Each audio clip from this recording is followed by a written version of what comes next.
Patay, maalon po, maalon.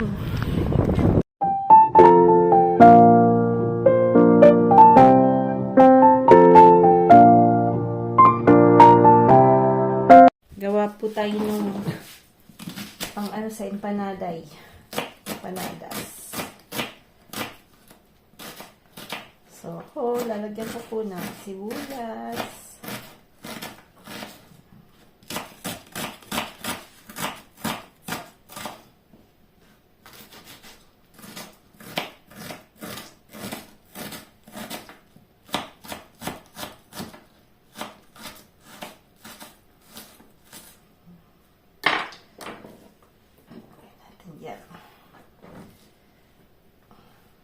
Dapat kasi maano siya, manamit. Sabi sa Bicol, manamit, malasa. Lalagyan din natin na maanghang. Nung nasa St. Martin po kami, yung binibilhan po ako niya. Nako, yung Moorish, yung parang basta Moorish, parang fish siya po ng marami pong kumakain yan mga taga Portugal na po. Masarap ng pakakagawa nila. Parang kininit na Moorish kind of fish na parang inasinan. Meron din yan dito sa Europe. Meron din dito sa France. Kaya lang mga bata ayaw nila. Alat kasi. Dapat kasi papaanan mo muna yun ng isang gabi. Bababad sa tubig bago mo gagamitin. Hindi, sobrang alat. O papakuluan mo. Pag gagamitin mo po pag wala po kayong time, papakuluan mo yun.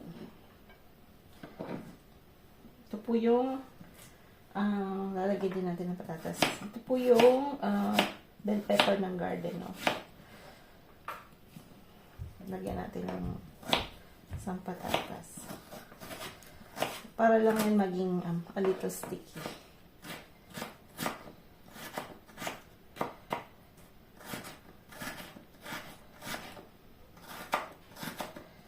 Parang madami yung ginigin natin. Siguro yung iba ibubola-bola natin. No? Sayang. Tatlo lang naman kami sa makakain yung mga tatlong empanada. Kaya lang yung dough natin parang hindi pa umaalsa. Baka palpakis ba? Alam mo, minsan napapalpakis ka rin.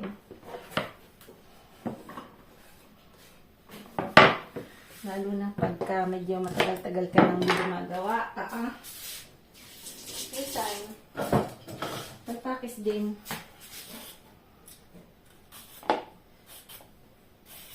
Si Malay Tini, wala pa namang sinusulang nung nasa ano lang. Kung ano lang nasa. Maganda rin talaga yung titingnan mo rin bago ka.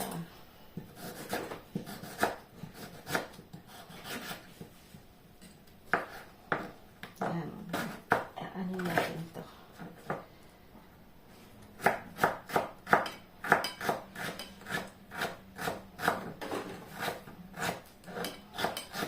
Marami tayong klaseng kutsilyo. Kasi adik din po ako sa kutsilyo. Pag nagluluto po kayo, mahilig kayo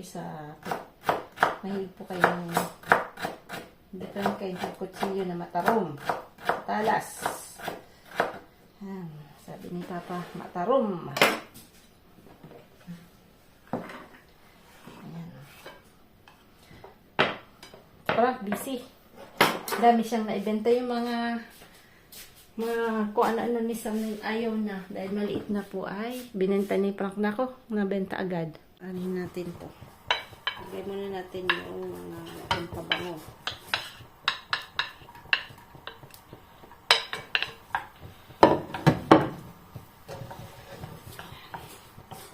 Lagyan natin po ng konting chicken cubes. Ang palasa.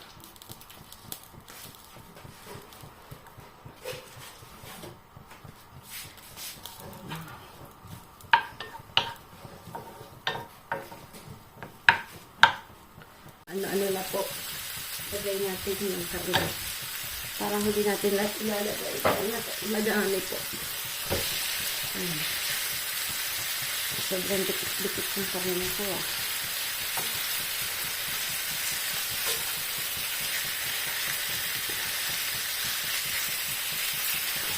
Maganda pa ang init ng ano.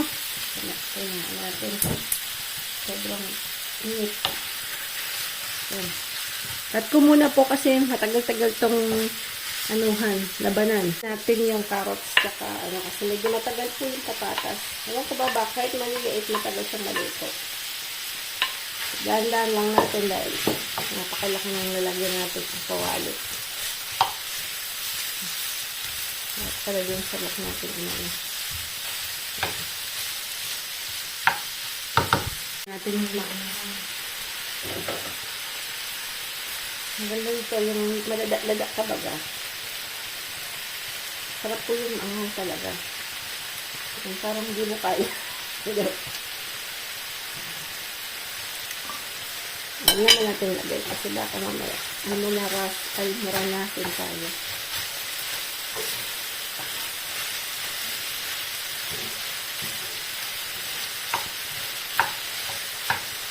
Lagyan natin yan ng celery na po kasi pampabang po yung celery.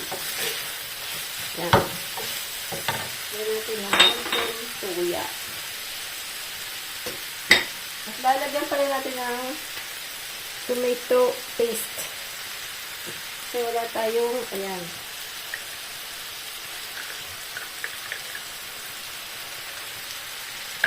Lalagyan natin yan.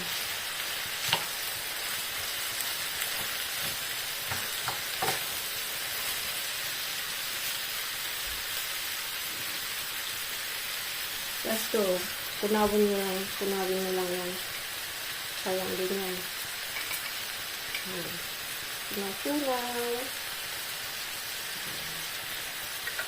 Pwede kang kunawin ulit.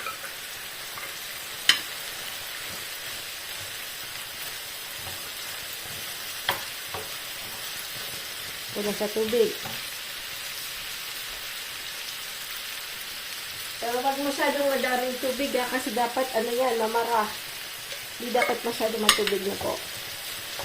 Kasi lalagay natin, ipisid natin yan sa ating ano, empanada. Yan. Takpan po natin ng konti. Lagyan niyo po ng ano, ng tomato paste na concentrated. Tingnan niyo po, medyo ibang kapit niya talaga. Mas maanghang yan. So, maharang.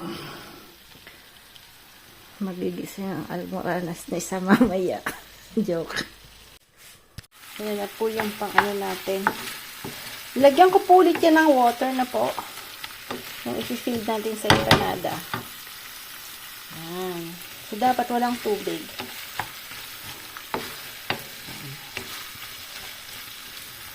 Matagal lang po talaga yung patatas maluto. Ganda. Iyan. Tikman natin. Ito na. Okay na. Dough.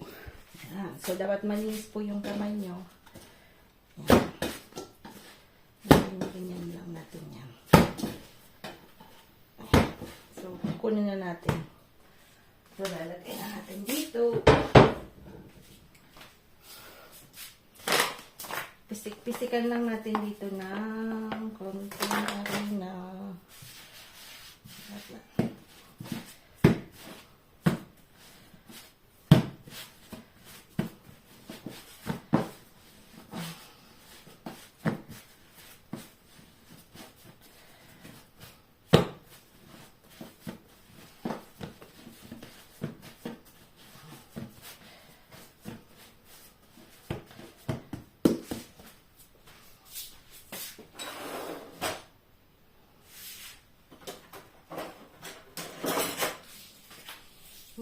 Hatiin po natin yan ng yan.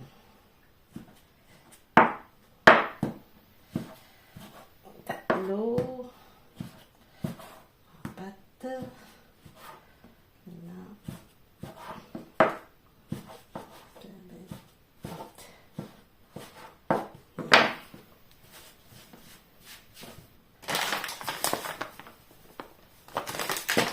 Ayan, yung rolling pins, marami tayong rolling pins. Di natin yung problema. Dahil tayo ay damak-damak sa rolling pins. Alam ko meron po tayong maliit. Kaya lang, hindi pala po nasaan. Dahil sa dami. Hindi natin alam kung saan natin na ilagay. That's the thing.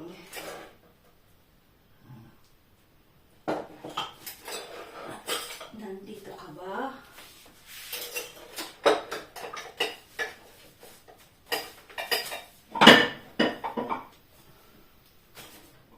Alam ko may maliit tayo. Ayan po yung mga rolling pins natin. So, wala dyan yung maliit. Ay, Diyos kami, tininisay mo naman nalagay dyan.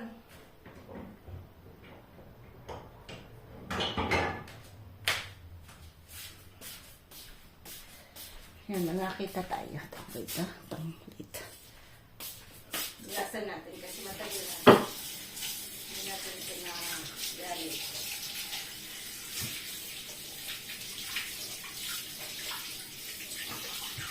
Ibubukod natin yung ginagamit natin pala kasi kung saan ko po na ilagay. Kalimutan nating anahin. Nung nagkabista ni po kami noon, meron ako nakita yung kulay green yan. Nakalimutan kong, sabi ko kasi, nilagay ko na rin naman. Sabi niya, kayo may maganda. Sabi ko, yan mo na, baka kako. Sa sobrang dami na rin naman eh. Pero at least, apre, nang umuwi na, nanghinayang din ako kasi sabi ko, sayang din. So, ganyan lang naman, pabilog-bilog.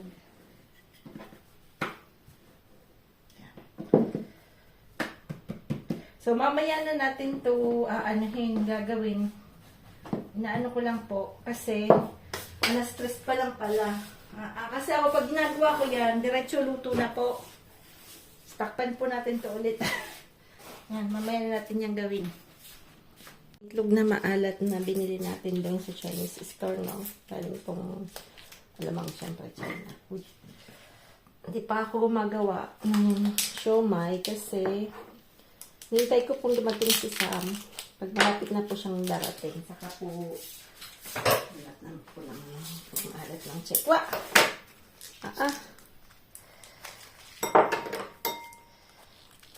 Ay.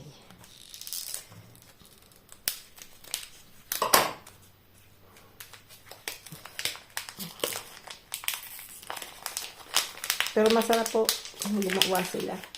Tingnan natin kung nalagay natin dyan kasi para yung akin lalagyan natin ng itlog ng maalat. So, parang sopaw, di ba? Siyempre, tayo eh. Ang hirap tanggalin.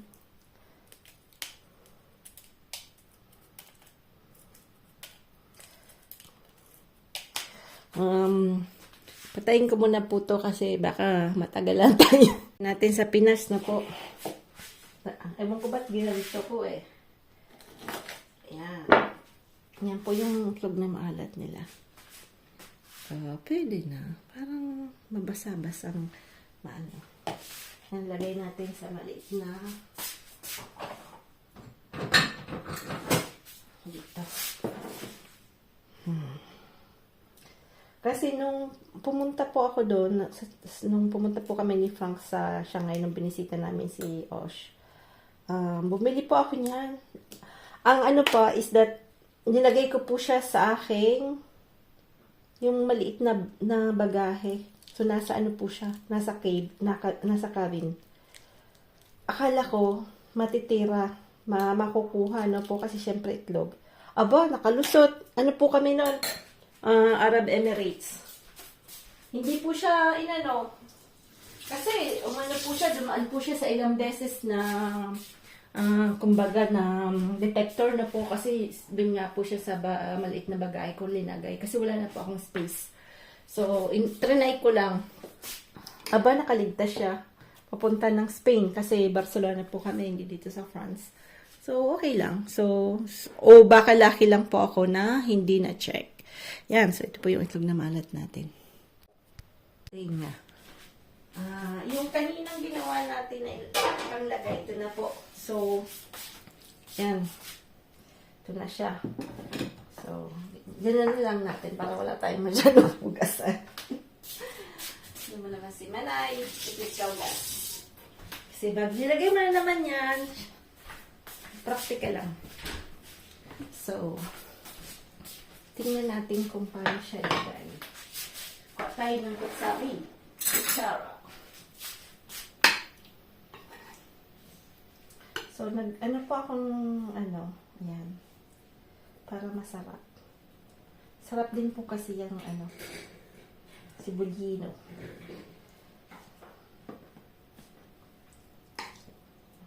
Damihan natin kasi, syempre, si Sam, gusto niya madaming laman yan.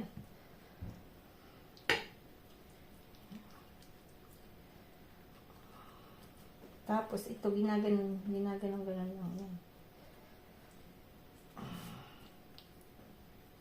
Dapat naka-close po yan kasi pag linuto nyo, gaya yan. Ako, may lumabas na konti. Naapektuhan po yung natin yung mantika. Yan. Siya lang maganda, ha?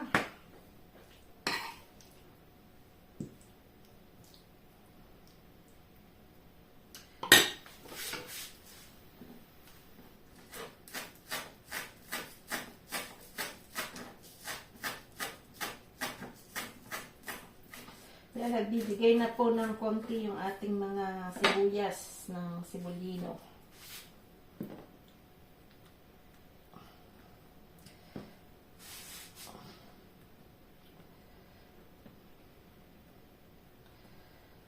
Si Manay Claudette, nagkagawa din ito. Si Ate Jinky kanon din. Si Kinky. Kaya lang siyempre, pag wala yung mga bata, ano kung gumagawa pa rin siya kahit sila lang.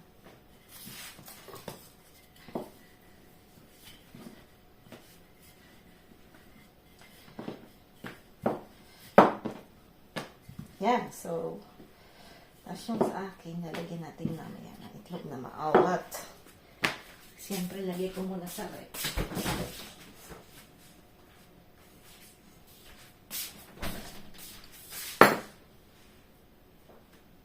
Medyo maanghang tong ginawa ko. Masarap kasi niyan, medyo talaga maanghang.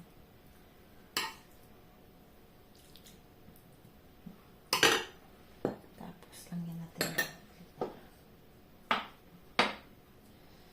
Yan. Ulala. Parang nasobrahan. Nasobrahan mo naman, Manay. Ano mo yung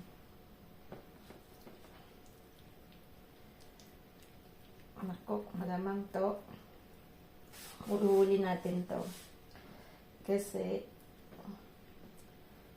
yung ano yan mantika niyan. Wag iyain si Manay, sobrahan.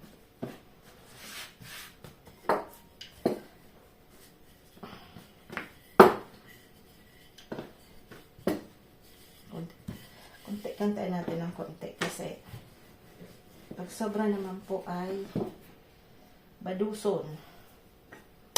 Yan na. 1, 2, 3, 4, 5, 6. 1, 2, 3, 4, 5. 2, 4, 6. 1, 2, 3, 4, 5, 6.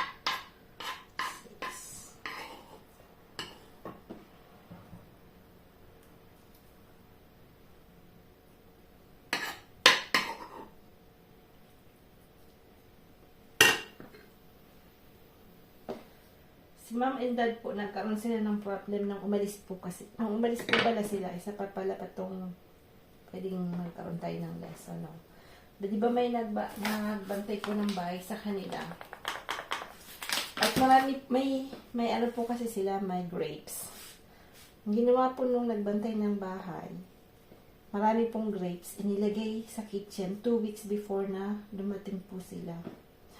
Naku, nung umuwi po sila, Ma'am Indad, ang dami po nilang tayang, yung maliliit na ano, ba tawag sa atin nun? Ang tawag namin sa St. Martin niya. Yung fruit flies na maliliit. Ang dami po, pati sa taas. Kaya never na mag-iwan po kayo ng fruits pag-aalis ng matagal na po. Kasi lahat dapat walang mga ganyan-ganyan. It's either itapon nyo or pamigay nyo na po.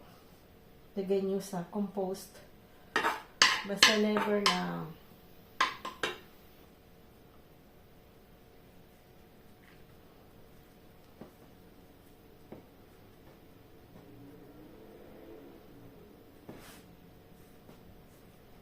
yan, dapat konti lang ang lalagay para malinis. Yan. Prito na natin, mapapahaba na tayo dito. So, pwede pong oven, pero never try ko pong oven, no? Never ko pong na-try. Lagi ko po siya hindi ko na alam kung ano yung dapat ano po hindi pa, wala pa. Dapat mainit po talaga yung ano nyo, yung oil nyo.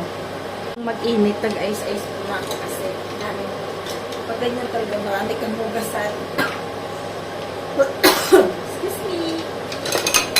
Parang inuubo ako. Ayan. So since na lulutuin lang naman natin dyan yung dough na po. So ganun, dalawa-dalawa.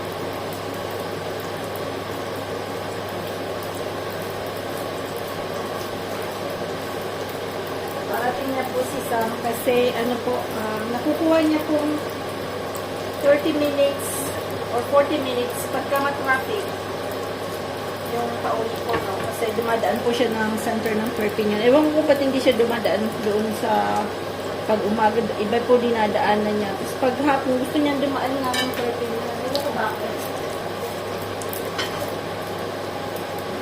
Kasi marami po matao po sa Perpignan.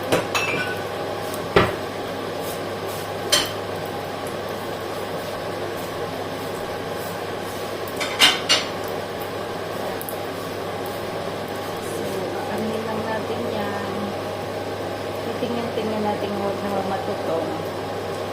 Yan. Babalik-balik lang natin. Dahan-dahan lang.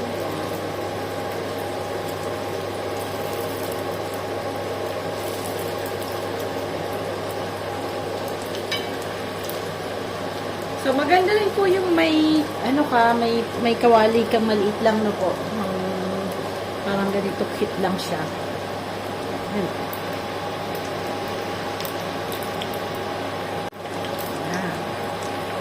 Medyo mabilis lang po yan. So, tatanggalin na natin. Tatanggalin natin ulit. Yan ay tatanggalin na natin.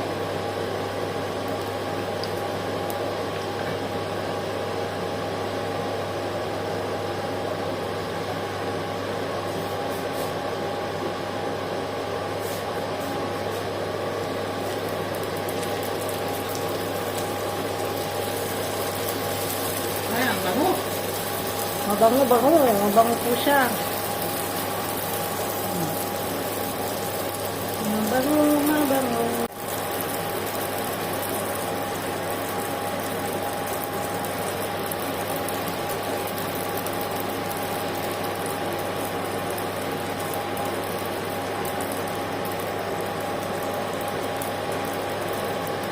Ganyan po kasi nag-shorts po ako.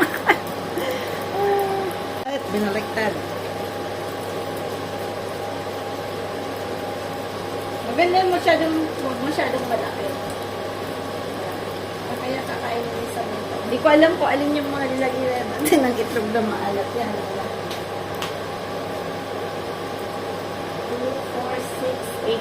10 po yung nagawa ko. So, pwedeng tagtatatlo, 4 sa kanya, di ba? Pero ako hindi ko kanyang 3. Isa lang tayo dyan. Isa.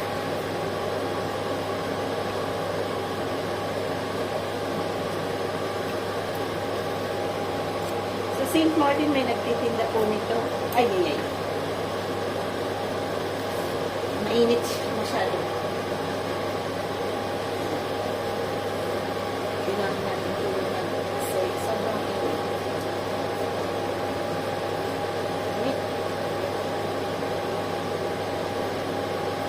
Yan.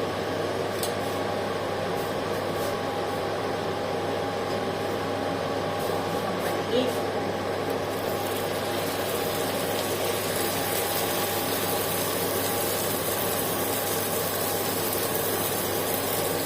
Sa Pinas, mahirap magawa ng ganito sa sobrang mainit mo sa atin.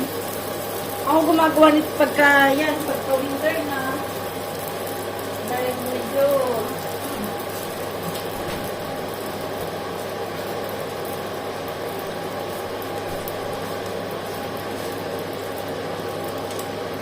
yan. Sana po ay gumawa rin po kayo ng homemade empanada. Mabilis lang naman po.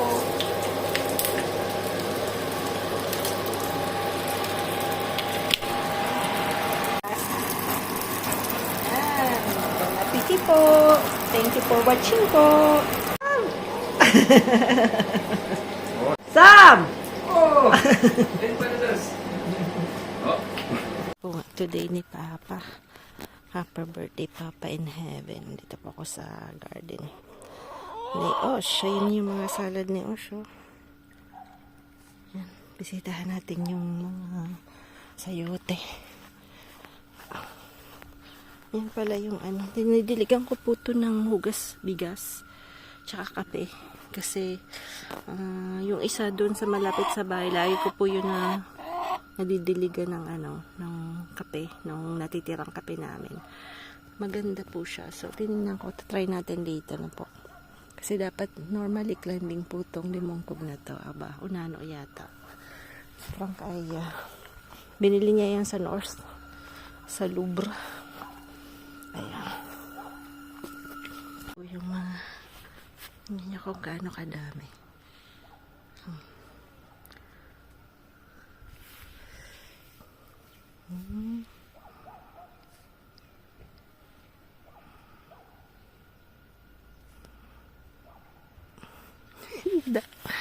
Ang dami. Makikita natin mong kung mahulog ako.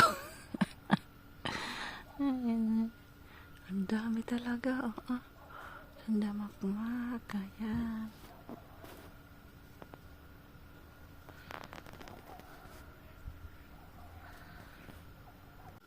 Taniman natin to ng natitirang sibuyas na po. Para pwede po natin itong ilagay malapit sa bahay. Pag winter na. Ayan, kuhanan lang natin ng kulay ng greens. Ayan. Spacean din natin kasi lalaki po yan. Ayan. Yung kamuting lalagay natin sa loob ng bahay. Pang tanim natin next year. Ito po yung malapit dito sa pool. Yan, bali, nag-cross sila in between the garden tsaka dito sa may papunta sa bahay. Ano po. So, ayan, may kalabasa dito pala. Lao ng kalabasa. Ito may isa pa. Siguro marami nakatago niyan last year pag uwi namin ng Pinas. Merong kalabasang all winter nandito na po kasi umuwi kami March something, di ba po? Bago mag-birthday si Ate Jinky, so March 12. Tapos nang pagdating namin, kaming dalawa ni Sam, nakahanap kami ng kalabasa dito. Nandito siya hindi siya nag-frost. Nagulay pa namin yun. So, kasi hindi naman po kasi dito nag-snow. Yan. Dami. Sa mga dahon-dahon. Pag ginanin yung dahon, ganyan ako. Dami. Ang taba po niya, as in. Mamimigay tayo kasi kaya lang mga dito hindi naman nila alam paano. Kailangan siguro tayo na tawag nito, turuan pang magluto sila na po. Yan. Pupunta kami ng dagat ni Frank, maglakad-lakad lang kasi medyo walang hangin today. So sabi niya before winter daw kaming dalawa, medyo banding na dalawang mag-asawa. Matutong yung giniling na ulam namin ni Frank kasi. Yan. Tignan matutong. Wala kaming uulamin sana. Palis pa naman kami agad. Nagyan ko po ng sayote. Kinuha natin na isa. Yan. Ulam pa lang. Yan lang pa naman ulam namin. So may natira pa kaming kanin kahapon.